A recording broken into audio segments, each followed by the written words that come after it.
दोस्तों मिलिए करसन भाई पटेल से, जिन्होंने अपने करियर की शुरुआत एक लैब असिस्टेंट के तौर पर की थी।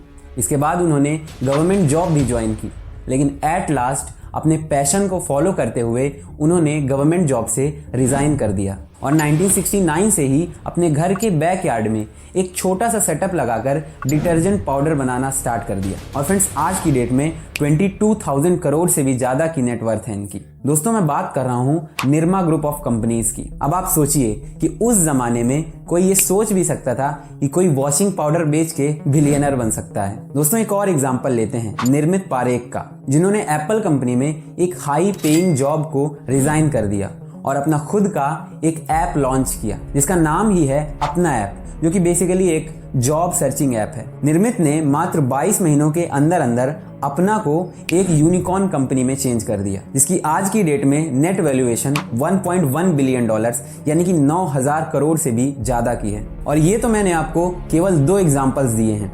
ऐसे कई एग्जांपल्स आपको आज की डेट में देखने को मिल जाएंगे जिसमें लिटरली लोगों ने अपनी जॉब्स को रिजाइन करके खुद का स्टार्टअप किया है और आज की डेट में उनकी companies multi billion dollar companies में गिनी जाती हैं। अब फ्रेंड्स ये कहानी मैं आपको क्यों सुना रहा हूँ, देखिए आज की डेट में बिजनेस वर्सेस जॉब की जो एक डिबेट है वो काफ़ी बढ़ रही है। काफ़ी यूथ्स इस डायलेमा में फंस जाते हैं कि यार गवर्नमेंट जॉब करनी चाहिए, प्राइवेट जॉब करें या फिर खुद का एक बिजनेस स्टार्ट करें। इस मामले में काफ़ी लोगों की राय ये रहती है कि यार जॉब करना ज़्यादा सही है एज कम्पेयर टू बिजनेस, क्योंकि बिजनेस में काफ़ी रिस्क है। वहीं कुछ लोग ये कहते हैं कि बिजनेस करना एक बेटर ऑप्शन है, क्योंकि बिजनेस में आपकी growth and profit exponentially increase करता है। तो क्या बिजनेस करना गवर्नमेंट या फिर प्राइवेट जॉब से बेटर ऑप्शन है? आपको एज अ करियर अपनी लाइफ में क्या परस्यू करना चाहिए और क्या एक सक्सेसफुल बिजनेस सेटअप करने के लिए आपके पास एक अच्छा इकोनॉमिकल बैकग्राउंड होना जरूरी है? चलिए जानते हैं इन सभी सवालों के जवाबों को अपने आज के इस वीडियो में। तो नमस्कार दोस्तों, मेरा नाम है Shivam and let's get started. तो चलिए सबसे पहले तो ये जानने की कोशिश करते हैं कि एक व्यक्ति के अंदर ये फीलिंग या फिर ये थिंकिंग कहाँ से आती है कि मुझे अपने लाइफ में करना क्या है, मुझे किस फील्ड में अपना करियर बनाना है। तो मेरे ख्याल से इसमें सारा खेल वैल्यू सिस्टम का है, जो कि सोसाइटी के द्वारा दिया जाता है। एक बच्चे के पैदा होते ही समाज के लोग, रिश्तेदार, यहाँ तक कि उसके खुद के माता पिता भी अपनी एक्सपेक्टेशंस को उसके ऊपर थोप देते हैं। बच्चे के पैदा होते ही ये डिसाइड हो जाता है कि ये बच्चा आगे चल के क्या करेगा या क्या करेगी, और उसी हिसाब से बचपन से ही बड़े ही सफाई के साथ उस बच्चे के दिमाग में ये बैठा दिया जाता है कि देख बेटा, ये जो रास्ता हम तुझे बता रहे हैं ये कितना अच्छा रास्ता है, कितना आराम है इसमें, अगर तुम इस रास्ते में चलोगे तो बड़े ही चैन से और लग्जरी जिंदगी जियोगे।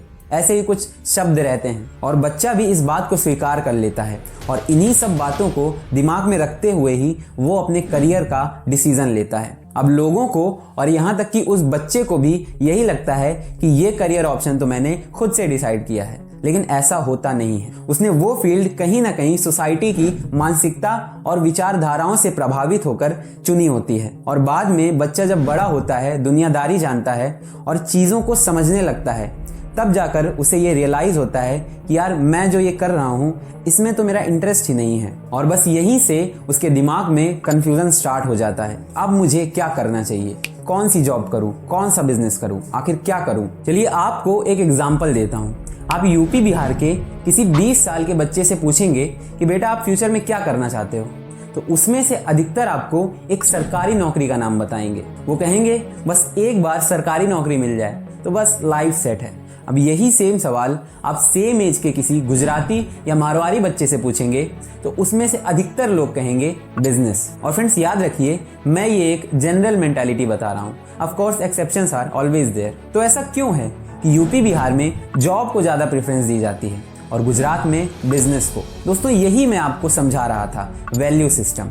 अब यूपी बिहार शुरुआत से ही एक पिछड़ा इलाका रहा है, हालांकि अब सारी चीज़ें धीरे धीरे करके चेंज हो रही हैं, लेकिन पहले ये स्थिति थी कि कई लोगों के पास 2 वक्त का खाना भी नहीं था और इसीलिए यहाँ पर गवर्नमेंट जॉब्स को प्रायोरिटी दी जाने लगी। यहाँ पर लोगों का कहना है कि गवर्नमेंट जॉब में हमें भूखा तो नहीं सोना पड़ेगा और ज़िंदगी भी आराम से कट जाएगी। वहीं गुजरात शुरुआत से ही एक फ्लरिशिंग स्टेट रहा है। सी से कनेक्टिविटी होने के कारण यहाँ पर ट्रेड, एंड कॉमर्स का इमर्जेंस देखने को मिला है और इसीलिए यहाँ पर बिजनेस को ज़्यादा इंपॉर्टेंस दी जाने लगी। चलिए ये तो बात हो गई कि किसी व्यक्ति के अंदर ये थिंकिंग कहाँ से आती है कि उसे फ्यूचर में क्या करना है और कैसे उसके अंदर एक कन्फ्यूजन पैदा हो जाता है करियर ऑप्शंस को लेकर। अब चलिए बात करते हैं कि अगर आप भी इस सिचुएशन में फंस गए हैं और आप डिसाइड नहीं कर पा रहे हैं कि आपको फ्यूचर में क्या करना है, बिजनेस करें या फिर जॉब करें, तो आपको क्या करना चाहिए। तो सबसे पहले तो मैं आपको बिजनेस और जॉब दोनों के ही प्रोज एंड कॉन्स को बताऊंगा और फिर हम लोग इस बेसिस पर एक कंक्लूजन ड्रॉ करने की कोशिश करेंगे। चलिए सबसे पहले बात करते हैं जॉब की।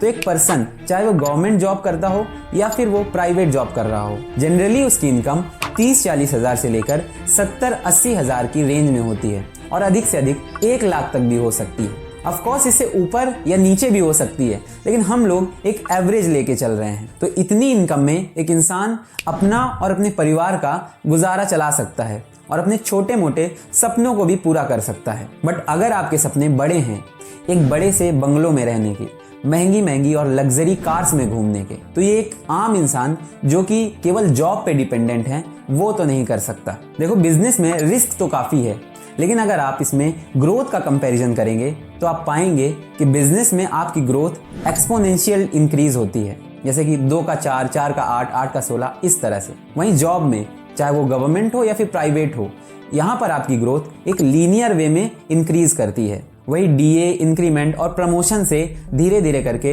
आपकी सैलरी इसमें इंक्रीज होती रहती है। इसके अलावा बिजनेस आपसे किसी भी प्रकार की क्वालिफिकेशन नहीं मांगता है, बट अगर आपके पास है तो और अच्छी बात है। और बिजनेस में आपको टाइम फ्लेक्सिबिलिटी भी देखने को मिल जाती है, because ultimately you are the boss. But business के भी अपने आप में कुछ लिमिटेशंस हैं, जैसे कि रिस्क फैक्टर। अब बिजनेस चलेगा या नहीं चलेगा, क्योंकि जिस भी टाइप का आप स्टार्टअप करने जाएंगे उस टाइप के 50 स्टार्टअप्स मार्केट में पहले से ही मौजूद होंगे, तो इसीलिए आपको किसी यूनिक आइडिया पर काम करना होगा।